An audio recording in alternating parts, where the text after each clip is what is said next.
Chapitre 5. Lorsque quelqu'un étant témoin après avoir entendu la parole du serment aura péché en ne déclarant pas ce qu'il a vu ou ce qu'il sait, il portera son iniquité. Ou lorsque quelqu'un à son insu aura touché une chose souillée, soit le cadavre d'un animal impur, soit le cadavre d'une bête sauvage impure, soit le cadavre d'un reptile impur, il sera souillé et coupable. Ou lorsque, ne le sachant pas ou le sachant, il touchera une souillure humaine, de quelque manière qu'il se soit souillé, il sera coupable. Ou lorsque quelqu'un, parlant légèrement des lèvres, aura juré de faire du mal ou du bien, selon tout ce que l'homme peut jurer à la légère, qu'il ne s'en aperçoive pas ou qu'il le sache, il sera coupable sur l'un de ces cas.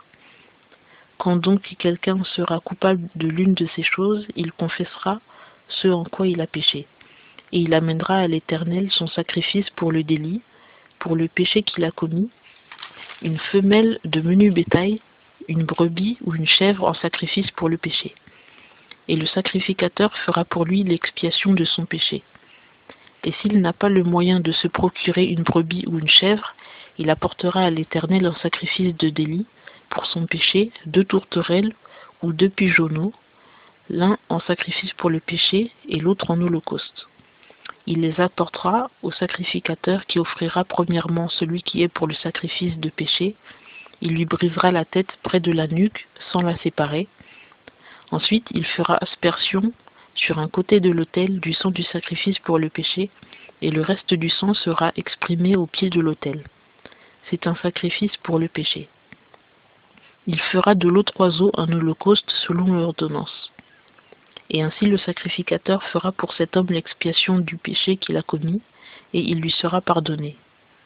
S'il n'a pas les moyens de se procurer 2 tourterelles ou 2 pigeonneaux, il apportera pour son offrande, pour le péché qu'il a commis, le 10e d'un épha de fine farine, comme sacrifice pour le péché. Il ne mettra pas de l'huile dessus, il n'y ajoutera point d'encens, car c'est un sacrifice pour le péché. Il l'apportera au sacrificateur, et le sacrificateur en prendra une poignée en mémorial, et la fera fumer sur l'autel, à la manière des sacrifices faits par le feu à l'Éternel. C'est un sacrifice pour le péché. Ainsi le sacrificateur fera expiation pour cet homme, pour le péché qu'il aura commis à l'égard de l'une de ces choses, et il lui sera pardonné. Et le reste sera pour le sacrificateur, comme dans le cas de l'oblation. L'Éternel parla encore à Moïse en disant : lorsque quelqu'un commettra une prévarication et péchera par erreur, en retournant des choses consacrées à l'Éternel, il amènera à l'Éternel un sacrifice pour le délit, un bélier sans défaut, prix du troupeau, selon ton estimation en cycle d'argent, selon le cycle du sanctuaire en sacrifice pour le délit. Il restituera ce en quoi il aura péché à l'égard du sanctuaire, en y ajoutant le 5e de sa valeur, et il le donnera au sacrificateur. Et le sacrificateur fera expiation pour cet homme avec le bélier du sacrifice pour le délit, et il lui sera pardonné. Et lorsque quelqu'un péchera, en faisant sans le savoir contre l'un des commandements de l'Éternel, ce qui ne doit pas se faire, il sera coupable et portera son iniquité.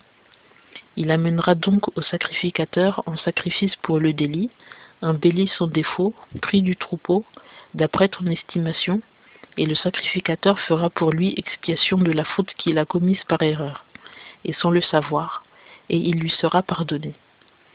C'est un sacrifice pour le délit. Il s'est rendu coupable envers l'Éternel.